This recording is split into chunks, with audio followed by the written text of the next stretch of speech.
Welcome to Tech Bytes and News, your daily roundup of articles featured in Hacker News. Today, we're diving into a fascinating approach to managing recurring checklists using Emacs org mode. It's all about streamlining workflows, and this method is surprisingly elegant. I'm intrigued.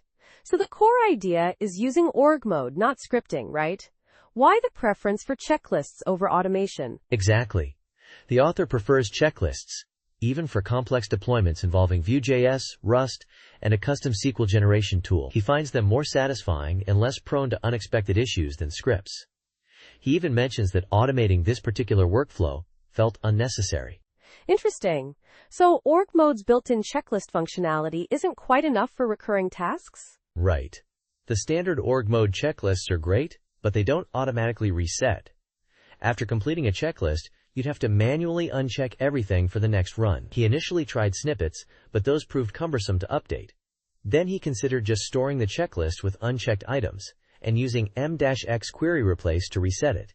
A clever workaround. But then he found a better solution, right? Something built into org mode? Yes.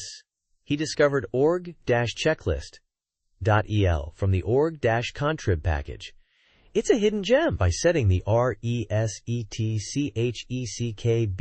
resetchecks property to T, the checklist automatically resets after marking the task as done. So it unchecks all the boxes, updates the completion time, and reschedules the task? That's pretty slick. How does the scheduling work? He uses a .+1d cookie for daily recurrence. Even if you don't run it daily, it doesn't mark it as overdue. The repeater cookies in org mode handle this gracefully, as explained in the org mode documentation. He commits the changes to Git only after the checklist resets, so the diff only shows the last execution time. That's a really clean Git history too.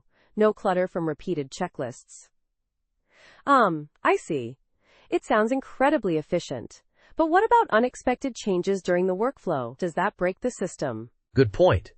He addresses that. If you need to update the checklist during execution, you can do so directly and commit those changes. The flexibility is there. It's all very integrated with org mode's workflow. So it's a seamless integration of existing org mode features, enhanced by this org-checklist.el package. It's a powerful example of leveraging existing tools effectively. This is a really elegant solution. Absolutely. It's a testament to the power and flexibility of Emacs and org mode. It's a great example of how a simple, well-integrated solution can be far more effective than a complex, custom-built script. And that's a wrap for today's Tech Bytes and News. Thanks for listening, and we'll see you next time. Goodbye. Bye-bye.